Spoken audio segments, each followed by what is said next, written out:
Man who's coming to St. Louis this Saturday, October 19th at the Improv Shop. You can see Improv for Humans live podcast. Our friends in Dadvan will be there. It's Matt Besser returning to the show, if you believe it or not, for the third time. Mr. Besser, good to see you, man. How are you? Hey, can you hear me? We can, and we were a little worried. We didn't even give you like a heads up, but I was like, you're the best improviser on the planet. I think you can figure out that we're live. Let's rock it out. Let's rock it out, baby. Who was the kid trying to interrupt? I told him I'm doing an interview like 3 times. Can I get a dive to the door to be like, no, come on. I'm also suddenly aware of what my background is. I'm like, what's behind it? Is it VHS Yeah, I porn? still collect CDs. Top 3 CDs. Awesome. I have a hog mug in and I'm talking to Missouri people. Which is actually my first question, because my first question was, does it hurt to know that the Missouri football program is better SEC program than the Arkansas Razorbacks? It's just a way to start it off friendly. I'll tell you, any other year, even if we weren't, I would have gotten mad and argued.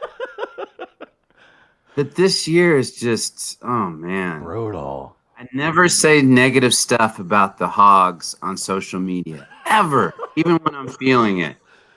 But I did this first time this week. How'd it feel? I was like, you got to fire those bozos. John Chavis is way too old. Man. What about Matt Jones? Could we get Matt Jones? Oh, I love him. Leadership role? Guys, I was drafted as a wide receiver in the first round, and this is what I've become. I'm now your leader. Do you think that we could make that happen? Matt Jones partied, even when he got into the kept partying.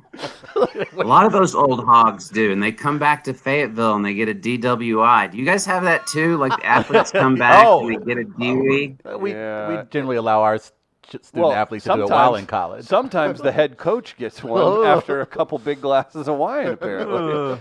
Shout out to Gary Pinkel. But that'll happen once in a while. You get the old feeling back, think that maybe you could cruise down Broadway, and the police aren't having it.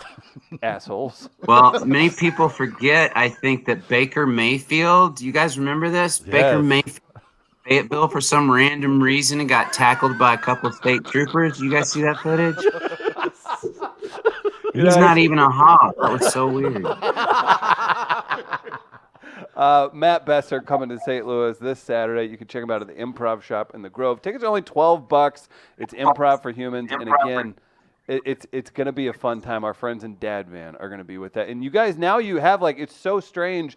There's, like, literally a history now with you and the performers in Dadvan. You've been to New York with them. They won the contest. It's a crazy thing, man. Yeah.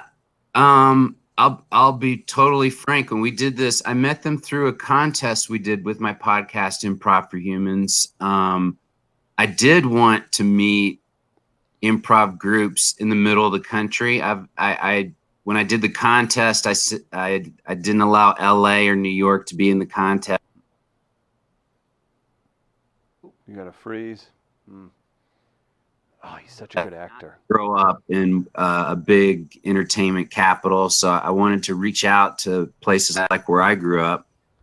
And I'll tell you right away, Dadvan, I was like, whoa, these guys get it. Like, just right away on the first pass, in my mind, they were the winners. So they're really good. If you do live in St. Louis and haven't seen them, you should check them out. But obviously, check them out with me this weekend if you can. Yeah, it's only $12. Improv Shop always puts on a great show. They got great food, everything else there. It's a really good time. I'm trying to think. I'll tell you a weird thing. Yeah. I was looking up the Improv Shop I haven't been St. Louis since I was a kid, and so I don't know the geography of it so well. But I was looking up where the Improv Shop was, and then I was looking up where my ancestors were born, the Jewish side of my family, in University City. Oh, wow. And the graveyards where they were buried are like on either side of the Improv Shop. My Jewish ancestors lived and died all around that area. It's kind of weird. Is this some kind of a weird reckoning of coming home to I mean, this It could is. be, this could be interesting. It is. The last time I came, I'm 52. I was a huge Lou Brock fan Nice. when I was a kid. I don't know if you guys know who that is, Of but course. Please. Well, you kind of know a little bit about Lou. He Oh, didn't that say much. insulting to say that. Like, oh my God, that's offensive. Yeah. It's like asking Matt if he's familiar with a man named Nolan Richardson. I don't know. Nah. Matt, Yeah, but I guess it was the Gary Templeton era when I was actually watching football. So we came and watched those games every once in a while. So that was my experience, but I didn't really care about this is where your ancestors were born. I didn't care about that stuff when I was a kid. I guess I care more about that now. It's Will you do a little sightseeing while you're here? Will you visit the ancestors? Well, I actually go to the grave. I don't know if I'm even allowed in the graveyard, actually, but Could be an issue. I did want to walk down the street where the house was. I do know specifically it's on Amherst Street, which is oddly where I went to college too. So that's also very strange. I'm not, Oh, wow. Matt. I'm getting a little weirded out. It's October. This could be, man. You're a talented guy. I want to keep you around. I'm worried about all these things kind of lining up. Travis, you look like you're jazzed up to talk to Mr. Besser. What do you got for him? No, we've been teasing on this show the last couple of weeks. We've been going back and forth, like almost every podcast in America, about so-called woke culture and cancel culture. But we laughed recently at Todd Phillips' comments about being able to do the type of comedy he's used to doing, being afraid to do those things. Do you encounter these conversations in your setting as far as comedians or improv cast members attempting to kind of hold themselves back because of fear of being chastised through social media and the internet? Yes, we do. But I see both sides. I experience both sides of this, and I understand both sides. And I don't think it's such a civil war as people might want to paint it. But for one, I've had a friend even very recently. Another thing I'm promoting is I have a special coming out called Pot Humor. It's an hour I did mostly on pot. But I've been doing it for a while. And a friend of mine came, I filmed in Portland where you can smoke it in the audience, oddly enough. But I've been doing it for a while and had a friend see the show, and after the show I'd done really well, but he had some comments on some things, on some semantics, basically. The way I addressed the crowd, even like even ladies and gentlemen, or doing things like really what I would call politically correct stuff, really deep politically correct. You know, when I said that to him, he goes, "We know politically correct isn't a good word either, because that implies that you're doing it for other people, not for yourself." And I'm like, oh my God, that's crazy. You know what? That word crazy isn't too good. That implies people. And he wasn't even joking. And he went down a road like that with me, and I was like, well, that's lame. And he goes, lame is not a good word.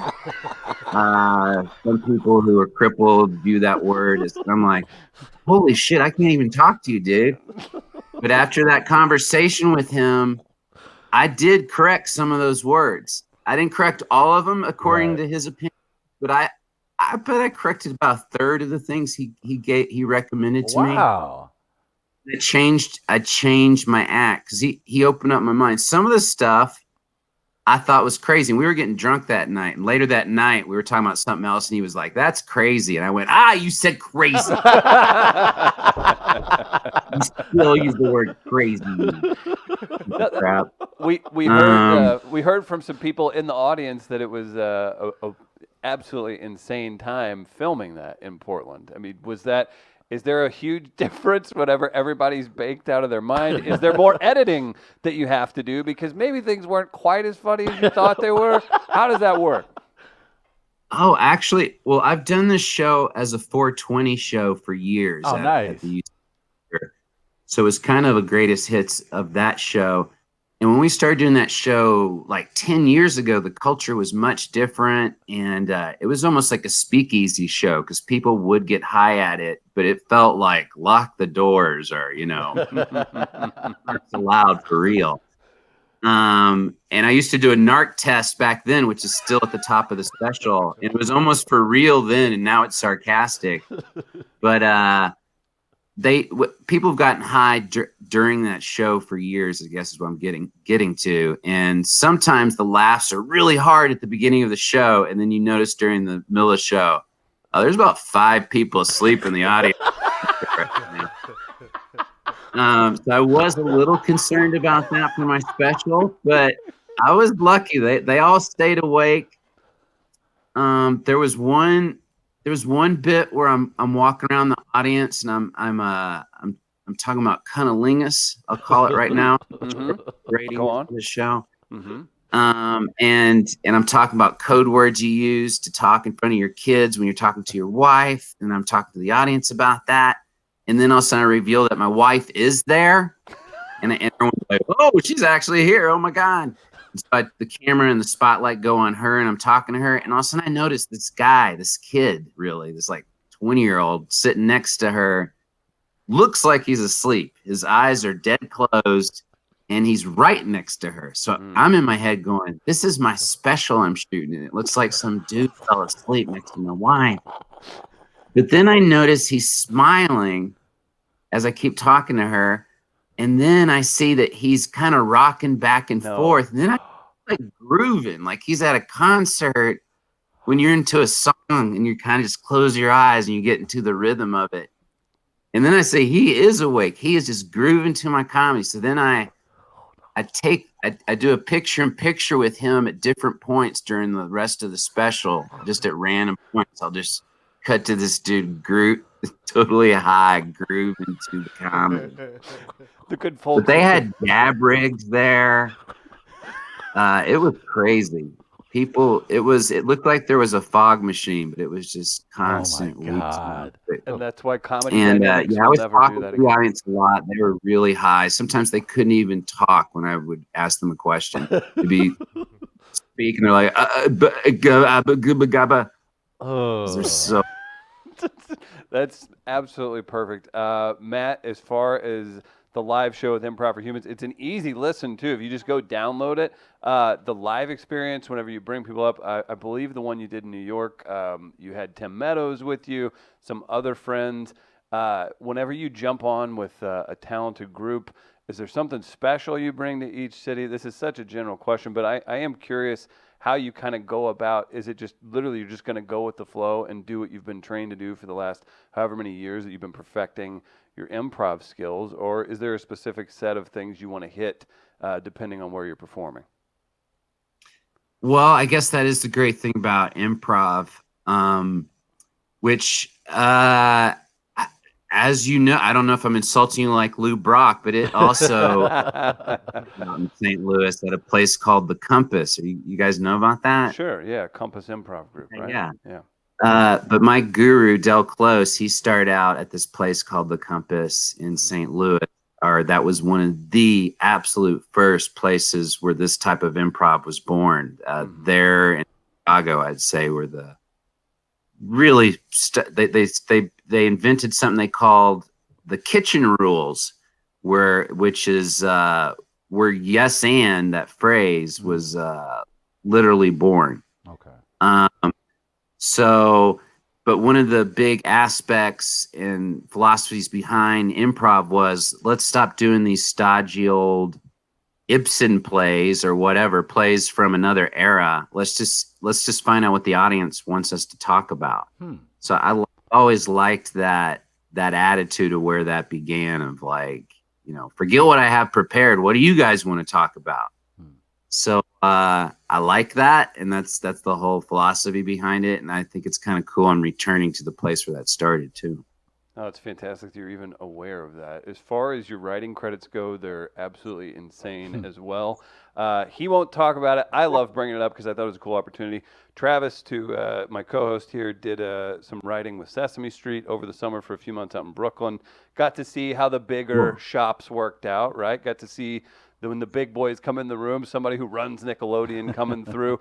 At a certain point in your career, whenever you make it into an NBC Writers Room or any of those types of things, was it intimidating to a point, or were you kind of going in with friends and you're just doing what you love to do? And what advice would you give to somebody going through that process and trying to build up credits and the like?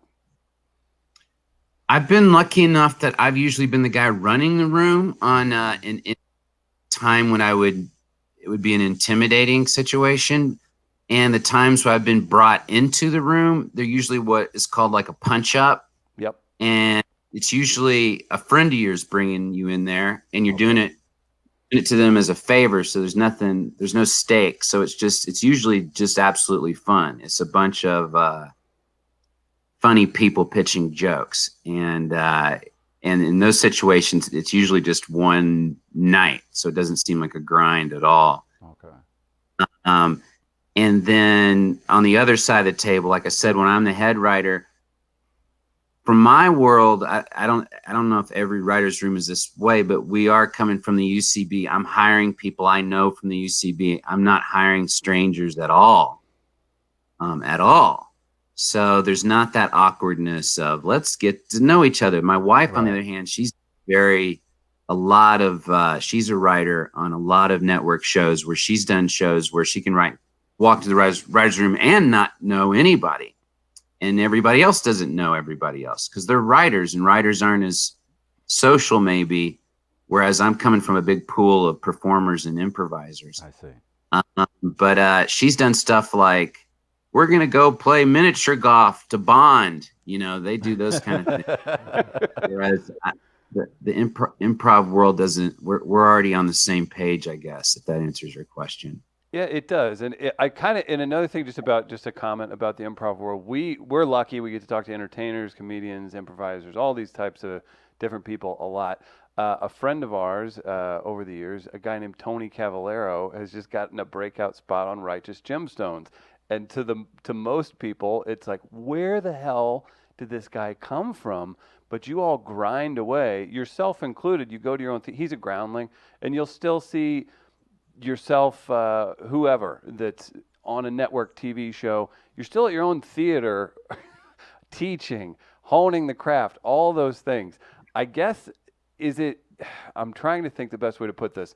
Should people be paying attention earlier, or when somebody breaks, it's because they've put in those painstaking hours? Well, besides honing the craft, they're also finding their voice. Sure. And a cheesy way to say finding your voice is say finding your brand, which was a phrase when I was in my 20s, I don't even think was around. But Right. it's true, though. You have to find out. Like, I think it took me a while to realize I need to consider what I look like and what I can, if I'm going to be a character actor, what things I can actually play and I should push myself to play versus the improv mentality of I can play anything. I'm a football player. I'm a mermaid. I'm God. But when you're being cast, it has to be somewhat what you look like, and what your point of view is too. So you're finding your whatever that brand is. So I know certain characters I like to play. I play all sorts of different ones, but I also know the ones that I like to play and I gravitate towards and are easier for me to play, and that'll probably come out in my improv too. But when you're starting out, you don't really know yet. So you're just doing everything, and then you start to go, oh, I'm kind of good at playing getting beat on. I'm the sad sack, and it's funny for people to be mean to me like that. That's what I'm whatever. I'm the straight man. I'm the voice of reason. I'm the antagonist. You find it, but it's not immediate. It takes a while. What are some of the characteristic traits, I guess, of some of the improv troupes you go around the country and see? What immediately jumps out at you? What do you kind of catch when you see these different groups? What immediately jumps out to you as far as their traits? Well, I'm very much a snob, and that's why when I said I saw Dad Van and I said, oh, these guys get it. What I meant by get it was I see many more. Most groups I think don't get it. And I come off harsh, but I'm just not interested because to me, it's usually when the improv is too silly that it's almost childish. I see. The knock improv sometimes gets, it's like, oh yeah, my friend's on an improv team. I went to see him, and it sounds like they're going to see their kindergarten graduation class or something. I've seen shows that seem like that, where everyone's just being so silly. It's what I call, much to my friend's chagrin, we call it Crazy Town. No, that's problematic, Matt. Come on. I know, we're gonna have to change that. But I don't like scenes that take place in Crazy Town. What we mean by that in our teaching is that it's just like no one's grounded, everyone's acting silly. If you watch sketch comedy, if you watch SNL, not everyone in the scene is silly. It's Right. usually just one character is silly, the star of the scene or whatever the scene's about. Like, if every single person is acting silly, then you're like, I don't know what to focus on. This just seems like a bunch of nonsense versus I know what the focused funny of the scene is, if that makes sense. Definitely. Absolutely. It absolutely does. I want to remind everybody, Matt's the Improv Shop this Saturday. I just put tickets in the comments. You can get them. They're only $12. And Rafe Williams is part of Dad Van. He's obviously been a regular on our show for the last 4 years. It'll be a very good time, and you can ask Matt about visiting his relative's grave while he was in St. Louis. So that should be very exciting. Anything else before we let Matt go, Travis? I'm a little bit curious, I guess, just with some of the work that you've done. Does anything, and this is, I'm sure they're all your babies, do any of the projects that you've worked on, acting, writing, otherwise, stand out as here's my crowning achievement? Is there anything that when you look back on it, maybe you didn't even realize it at the time, you're like, holy shit, this kid from Arkansas did X? I have bands on Improv For Humans all the time, and I'm always afraid to say, my favorite album of yours was your second album, when they're on their sixth album. They want their sixth album to be my favorite, right? They want the current album. And if I'm like saying that first thing you did was your best, I can tell it's a bummer. But yeah, my sketch show, Upright Citizens Brigade, I'm pretty proud of. I guess I'm really proud of Pot Humor, my sixth album, because I worked on for a long time. And it's what I'm passionate about right now. But I will tell you one thing that your listeners can find on the internet was the show I did called Crossballs. Crossballs, yeah. And it was a show that did 24 episodes, or actually 23 episodes, because one never made the air, on Comedy Central in, what was it, 2004. And it was like a parody of Crossfire shows. Yes. That old show Crossfire. Yes. Or Hardball, those shows, where people debate each other about politics, but we would have characters debating real people, but the real people didn't know we were characters. So it was a quasi prank sketch show that I was super proud of, but it was on at 6 p.m. on Comedy Central, and no one saw it. And then we got in trouble doing one of the pranks with this gun guy. Oh boy! And that was the 4th episode. They sued the show, and then it got canceled. But it's a great show. It holds up. I think even in 2004 references, it still works. I'd say check it out right now. Okay. Absolutely do that. Definitely. He mentioned bands on Improv For Humans. We've had them on too, and one of the best moments in our show's history was Travis Terrell here. I don't know if you can tell from him, he's not usually into country, punk, crazy music from Memphis/Arkansas. No, not really. When we had Lucero on our show, and Ben and Rick played 3 songs for us live, the reaction that Travis gave after seeing Rick, playing the accordion and Ben singing was maybe the most pure thing I've ever heard in my life. Yeah, I grew up in the city of St. Louis, so I never felt pure love like I did in that moment. So that's why I was like, where have you been all my life, Lucero? We had Lucero on Improv For Humans too. Oh, that's what I mean, and I'm sure there's like a connection too, like growing up in a similar area and everything like that. But I definitely love that they're one of the bands that you've had on. They just that's just a great connection to make. There's a lot of weird connections. Yeah, Ben Nichols, he started out Uh-huh. in Little Rock, and my friends were in a band called Trusty. He was more in the punk scene before the whole alt Yeah. country scene, so it's a small world. And his brother's now a director of great movies. Yeah. Oh my! His brother's an American small treasure. world. Isn't he? Yeah, it's absolutely absurd. Matt, you've been so kind with your time today. Absolutely. I hope the travel is very easy. You can stash whatever you need to stash on your way into Missouri, and I hope Whoa. it's a fun. I hope it's a fun trip and a great show this Saturday at the Improv Shop. Get tickets online, only $12. This is premium entertainment, guys. Come out, see Dad Van and Improv for Humans. Matt, what a pleasure. Thank you so much for Matt. coming Really on appreciate again, it. man. Hey, thanks, guys. And if anyone wants to find out about any of these projects, mattbesser.com, they can find out about that.